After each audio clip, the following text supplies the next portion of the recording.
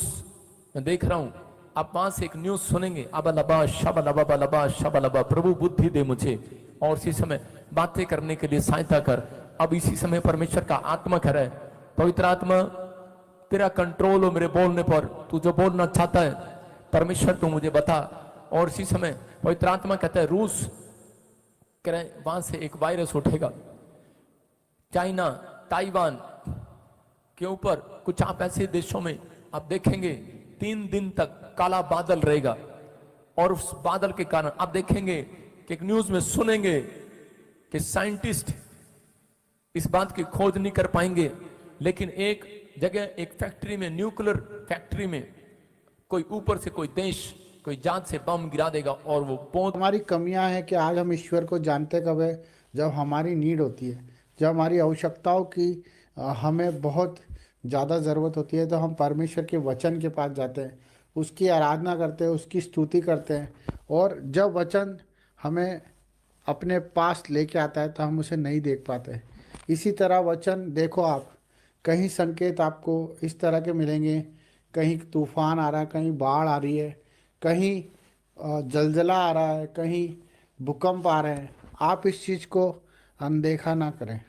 आप इस चीज़ को अनदेखा ना करें। ये एक ऐसा विषय है जो हमें अवेयरनेस की तरफ लेके आता है, वो हमारे परिवार के लिए, क्योंकि प्रभु ने अपने इकलौते पुत्र से प्रेम किया, उसी प्रकार हम भी हमारे पुत्र और पुत्री और हमारे माँ बाप से प्रेम करते हैं। क्यों करते हैं? क्योंकि वो रीति उसने सिखाई है और हम उसके लिए कुछ भी करने को तैयार हो जाते हैं। उसी प्रकार परमेश्वर भी अपने एक पुत्र के वादे के लिए सब कुछ कर सकता है। आप जान के अनजान ना बने, आप अनदेखा करते हैं मेरे भाई बहनों। कोई आपसे मांगता है तो आप नहीं देते हो, कोई आपको पुकारता है तो आप नहीं जाते हो। आप क्यों ऐसा जीवन जी रहे हो?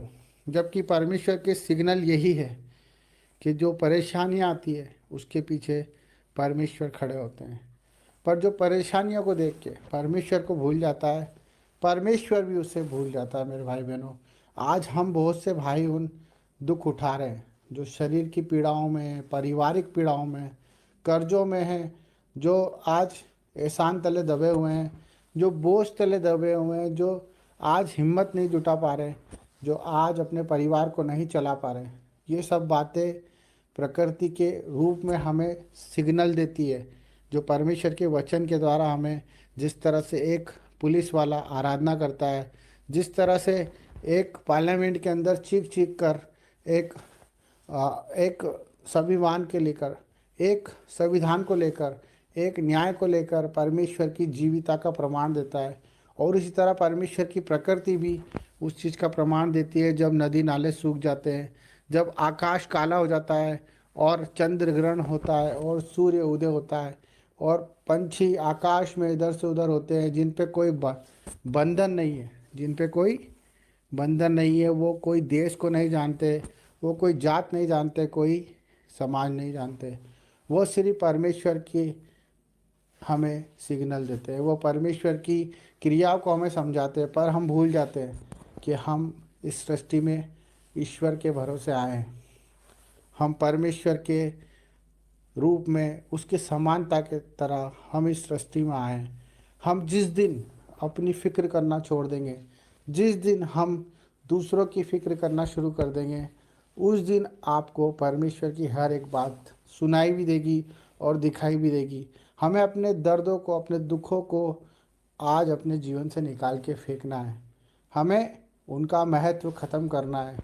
जो हमें लगता है कि हमारे बिना नहीं हो सकता, वो चीज़ों को हमें छोड़ना है। मेरे भाई बहनों, हमें हर एक जिम्मेदारी को प्रभु को सौंपना है। हमें हर एक बात को प्रभु के हाथों में सौंपना है, चाहे वो कितनी भी बड़ी बीमारी क्यों ना हो, हमें परमेश्वर के हाथ में ही सौंपना है। चाहे वो कितना ही बड़ा संघर्ष क्यों ना हो, क्योंकि जब आयुब को आप देखते हो बाइबल में कि वो परमेश्वर को कहता था कि अगर परमेश्वर चाहे तो मुझे मार भी दे तो मैं उस पर भरोसा करना नहीं छोड़ूंगा।